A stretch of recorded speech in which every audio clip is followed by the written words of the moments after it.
Baiklah, Assalamualaikum warahmatullahi wabarakatuh.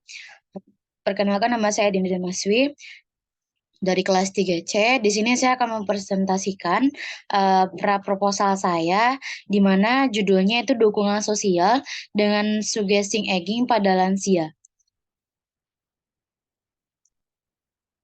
Pada latar belakangnya, pertumbuhan pendudukan lansia di Indonesia tercatat sebagai paling besar di dunia dalam kurun waktu pada waktu tahun yaitu 1990 sampai 2025, yaitu sebesar 411%. 411%, di mana populasinya lanjut usia meningkat yaitu pada tahun 1990 penduduk usia dari 60 tahun ke atas mencapai kurang dari 10 juta jiwa atau dapat dikatakan 5,5% dari total populasi Indonesia. Penuaan merupakan suatu proses alamiah yang tidak dapat dihindari dan pasti terjadi pada setiap manusia. Dan manusia mengalami penurunan fungsi maupun psikis secara perlahan dalam penuaan atau aging dikenal dengan istilah suggestful aging yang digunakan untuk menuntun individu memiliki karakteristik penuaan yang sama dengan yang lainnya. Lalu pada penuaan ini bisa terjadinya depresi. Depresi ini adalah kondisi emosi yang umumnya ditandai dengan rasa sedih yang amat sangat, lalu perasaan yang tidak berarti dan merasa bersalah. Juga menarik diri dari orang lain, terganggu pola tidurnya, kehilangan selera makannya, lalu hasrat seksualnya menurun, serta minat dan kesenangan dalam aktivitas yang biasanya dilakukan. Dan depresi ini merupakan suatu penyakit yang dapat terjadi dalam kalangan lansia. Lalu secara teoris biologis, di mana teori genetik disebabkan bahwa penuaan merupakan pengaruh oleh pembentukan gen yang dampak lingkungannya ada pembentukan kode etik, di mana penuaan atau suatu proses yang secara tidak sadar diwariskan yang berjalan dari waktu mengubah sel atau struktur jaringan. Lalu ada juga teori yang dipakai atau juga rusak, di mana teori ini mengusulkan bahwa akumulasi sampah metabolik atau zat nutrisi yang dapat merusak sintesis DNA.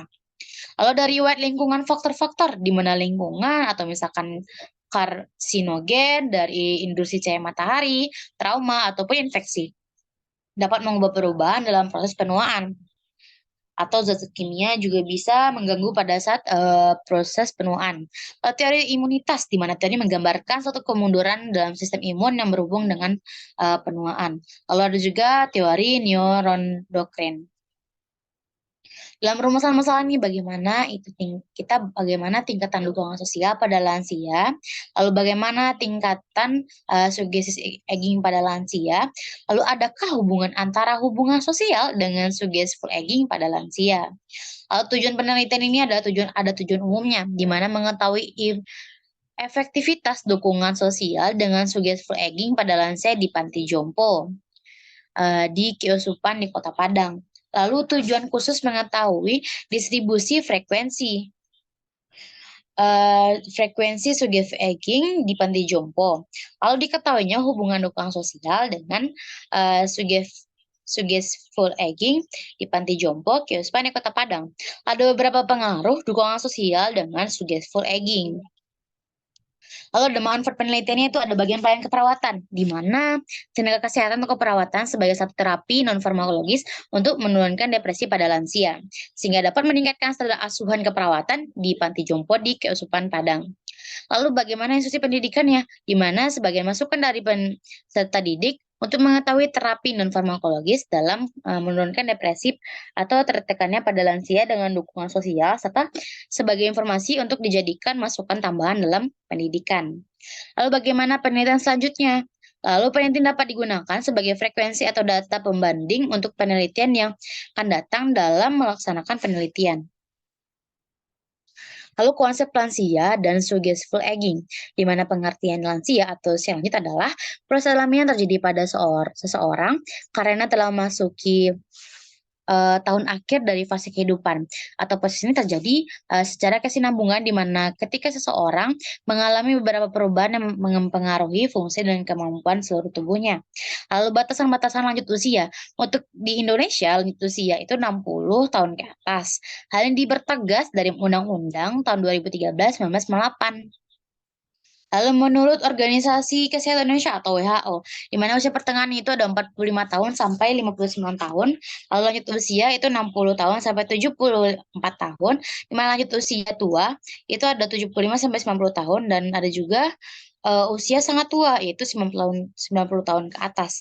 Dan menurut Kementerian Kesehatan RI 2015, lanjut usia dikelompokkan menjadi lanjut usia 60 sampai 69 tahun, dan lanjut usia resiko tinggi itu 70 tahun ke atas.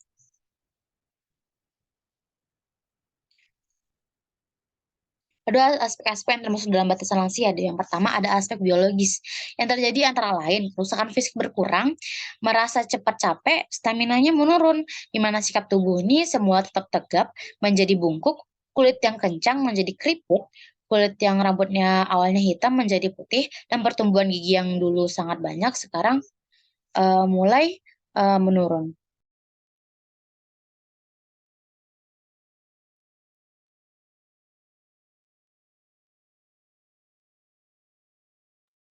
Lalu ada aspek ekonomi, di mana posisi secara keseluruhan bagi pralansia menunjukkan peningkatan yang signifikan sejak tahun 1970. Namun lansia memiliki status ekonomi yang lebih rendah dari orang-orang dewasa, di mana 65 tahun penduduk tergolong lansia dipandangkan sebagai beban daripada potensi sumber daya alam bagi pembangunan.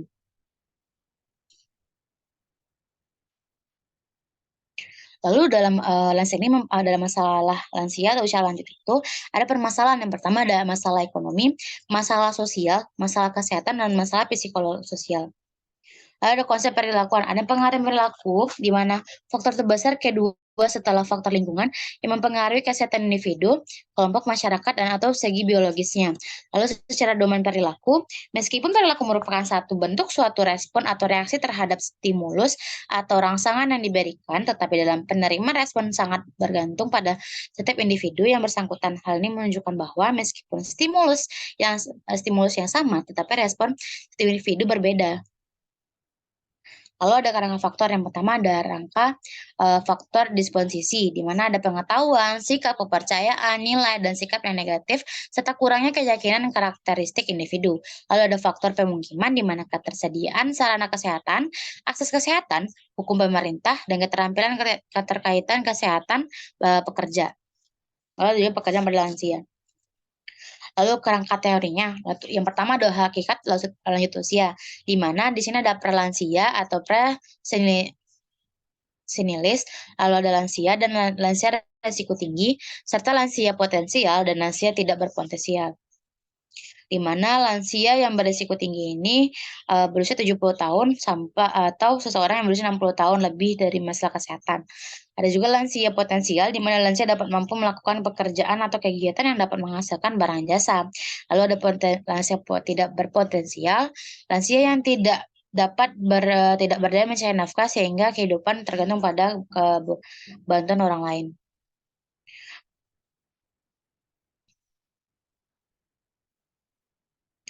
Lalu kerangka konsepnya, di mana penuaan diarahkan terhadap target kelompok minoritas atau lansia. Lalu penerapan terbentuk oleh sebagian masyarakat ataupun distitusikan sosial atau disosialisasikan.